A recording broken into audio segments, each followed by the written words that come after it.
Big round of applause for Rachel Burch. Thank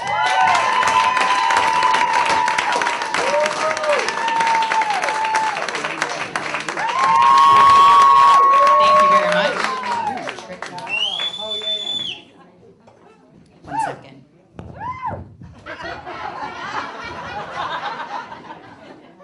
I'm a germaphobe and a hypochondriac.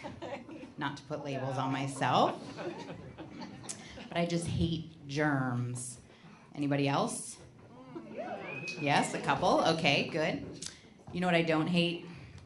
Google. It's a hypochondriac's best friend. So much so, they actually just came up with a new term. It's actually a medical condition, cyberchondria. And it's a real thing. You can look it up. The formal definition of a cyberchondriac is an individual who researches medical conditions online. But who doesn't? You can look that up. Actually, don't. If you research the medical condition of cyberchondria online, you get it. Get it? Okay. So, you know what else I like? Getting my annual physical. Anybody else? No? Okay, just fine. Yeah, as a hypochondriac, I really like it because I get my questions answered, my concerns addressed, and I actually read that it's a good idea to bring a list of questions to your doctor visit to help your doctor help you. So when I had my appointment last week, of course, I came prepared. I whipped out my list and I asked, do you think Lyrica could be right for me?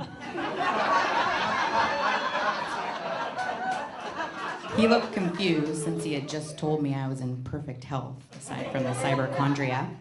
But I continued on. I had to find out if this magical drug could be right for me. Lyrica. It just rolls off the tongue. It's such a beautiful name. Lyrica could be the goddess of health.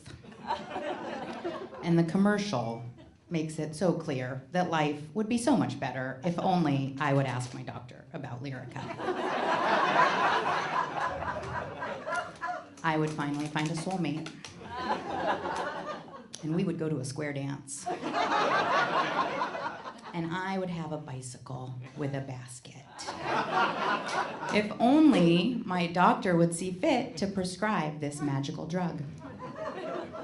But my daydreaming was cut short when my doctor asked, Lyrica, is that the one that causes swimming in a lake with your dog and an attractive older gentleman? Or is that the one that causes you to become an archaeologist that makes a great discovery of an ancient sardine-looking fossil? Thank you. Now it's my turn to look confused. Neither. It's the one that causes long weekends at the farmer's market and wine tasting with your girlfriends who all wear large sun hats. I was starting to get concerned. Didn't this guy know his drug commercials? Where did he go to medical school? Somewhere without TVs? But seriously, have you seen some of these drug commercials? I was watching one the other day for a drug called Pradaxa. In the commercial, there's an attractive red-headed woman and she's shopping in a nursery for flowers with her dad. And they're walking and they're laughing and they're having a great time, and she goes in to smell a red rose and you hear, Pradaxa can cause serious, sometimes fatal bleeding. Seek immediate medical care should you develop unexpected signs of bleeding, like unusual bruising. Unexpected signs of bleeding? Fatal bleeding, like you bleed to death? But you gotta hand it to the marketing team. Kudos to you guys. I can just imagine how it would go. Team, we have another drug to advertise. First, we need a name. It should sound lovely, like a happy day by the stream. Maybe using a word like happy, but not happy. That would be too obvious. It should also have a letter from the alphabet that's not used much, like a Q or an X or a Z, to make it sound mysterious and possibly legitimate. I also like the commercials that have the pronunciation in there for you. It's another way that they distract from what they really want you to hear. They name the drugs. They want you to ask your doctor about them, but they give them these really hard to pronounce names. So anyway, back to the marketing team meeting. We don't know what the drug does. Doesn't matter. But we have a list of side effects. Let's go through them.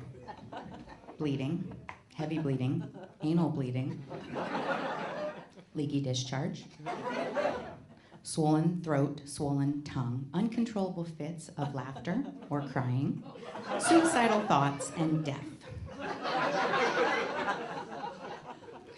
Leaky discharge, swollen tongue, suicidal thoughts. Sounds like a weekend with the Kardashians. And Justin Bieber. But seriously, what is in this drug that's making your tongue swell, your butt bleed, and you to uncontrollably laugh? You're literally laughing your ass off.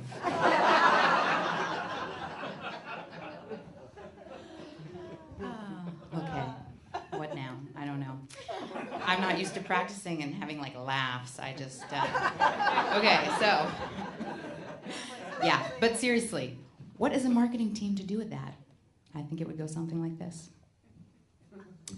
Bleeding. Let's try not use the word bleeding. Are there any synonyms? Somebody Google it. Okay, good. What'd you get? Hemorrhage, ooze, and seep. No, we can't use that. Oh, Google has a translate function. Sure. What's bleeding in other languages? Bleeding in Spanish is sangria. Yes, lots of sangria. What else do you have? Ooh, bleeding in Italian is emorgia. That rolls off the tongue. We're gonna add a Q to that, and we've got ourselves a name.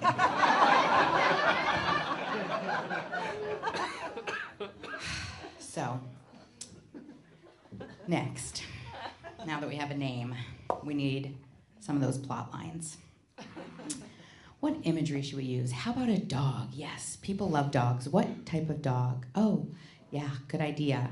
A golden retriever. Wait, the side effects, anal bleeding, let's do two golden retrievers and puppies, lots of puppies. Oh, what, Clyde? A baby? No babies in drug commercials. These are for old people. We need old people, thanks. So I recently saw a drug commercial for Celebrex, and I watch a lot of drug commercials. And you'd think if they had good things to say, they would, but they don't. So instead they use the soothing voice, and they say things like, prescription Celebrex has never been taken off the market. Oh, that's a great standard to reach for.